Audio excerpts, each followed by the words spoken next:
আমি মোহাম্মদ শফিকুল ইসলাম পিতা মৃত আবুল খায়ের, রাজশাহী মহানগরের কয়েকতলা মহল্লার একজন স্থায়ী বাসিন্দা। আমার বিরুদ্ধে অবৈধভাবে জমি দখল, ওয়ারিশদের হুমকি ও হয়রানির অভিযোগ আনয়ন করিয়া যে সাংবাদিক সম্মেলন করিয়াছে, তাহা সম্পূর্ণ মিথ্যা, ভিত্তিহীন এবং বানোয়াট। হ্যাঁ, বানোয়াট। এ ধরনের কোনো কাজ আমি কখনোই করি নাই। মোহাম্মদ রফিকুল ইসলাম বজলু যে সংবাদ সম্মেলন করিয়াছে, তারা দাঙ্গাবাজ ও সন্ত্রাসী, পরধন লোভী, নালিশি সম্পত্তি আমার চাচা মোহাম্মদ মফিজুল হাসানের ক্রয়কৃত সম্পত্তি। আমার চাচা এই সম্পত্তি 1982 সালে খরিদ করেন।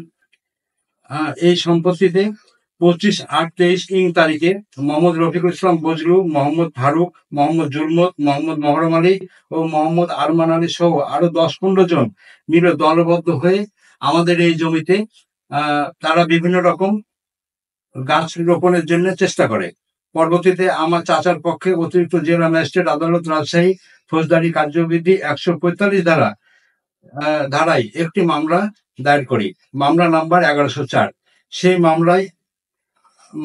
মামলায় আদালতে সরজমিনে তদন্ত করে কাগজপত্র পর্যালোচনা করে বিজ্ঞ আদালত বিবাদী পক্ষকে আদেশ দ্বারা প্রবেশে বারিত করা হলো এবং প্রয়োজনীয় ব্যবস্থা গ্রহণের জন্য বোয়ালিয়া ওসি RMP কে প্রয়োজনীয় ব্যবস্থা গ্রহণের জন্য বলা হলো। আমরা মোহাম্মদ আরমান আলী, মোহাম্মদ মহরম আলী, মোহাম্মদ জুলমত আলী, মোহাম্মদ আব্দুর রশিদের ওয়ারিশগণ, মোহাম্মদ রফিকুল ইসলাম বজলু, ফারুক সহ মোহাম্মদ লালচাঁদ, বাচ্চু, মোহাম্মদ মহাসিন আলী, মোহাম্মদ জাহাঙ্গীর, রিপন আলী কয়েক দ্বারা আমরা সপুরা মোজা RS খতিয়ান 310 এবং RS দাগ নং 25 জমির পরিমাণ 37.37 উক্ত জমির বিনিময় মূল্যে এবং ওয়ারিশ সূত্রে মালিক হইয়াছি। আমরা ভুক্তভোগীরা কোথাও কোনো জমি হস্তান্তর বা বিক্রি করি নাই। আমাদের ন্যায্য জমিতে মোহাম্মদ শফিকুল সহ গুন্ডা বাহিনী দখলের পায়তারা করিলে আমরা বাধা দিতে গেলে আমাদেরকে প্রাণনাশক হুমকি সহ বিভিন্ন মামলা দেওয়ার হুমকি প্রদান করে।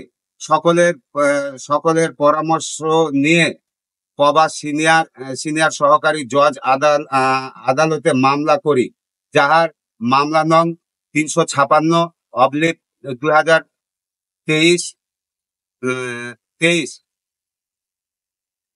অপ্রাপ্ত মামলাটি চলমান রহিয়াছে। গত 1/4/2024 তারিখে স্থায়ী নিষেধাজ্ঞা অবস্থায় আমাদের জমিতে মোহাম্মদ শফিকুল ইসলাম পিতা মৃত আবুল খায়ের শান কয়েকদারা, ডাকঘর সপুরা, থানা বোয়ালিয়া, জেলা রাজশাহী, দলবল সহ ভাড়াটিয়া গুন্ডা বাহিনী